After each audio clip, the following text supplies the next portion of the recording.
Hindi naman ikinabigla ng Malacanang ang paghahain ng impeachment complaint laban kay Pangulong Bongbong Marcos Jr. At sa panayan ng DZRH, sinabi ni Palace Press Officer Claire Castro na inaasahan na nila ang naturang reklamo dahil una na itong inilutang ni Congressman Edgar Erice. Ayon kay Castro, kinikilala ni PBBM ang paghahain ng impeachment laban sa kanya dahil nirerespeto nito ang konstitusyon at ang due process.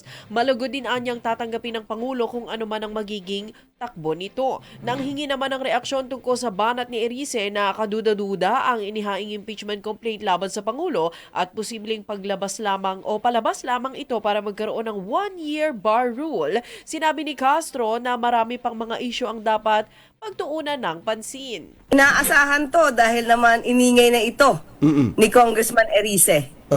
Okay, sinabi niya nilapitan siya, di umano ng supporter ng Vice Presidente para i-endorso yung impeachment complaint na inilalatag laban sa Pangulo. So hindi na ito siguro nakakataka na pero magsasampa talaga.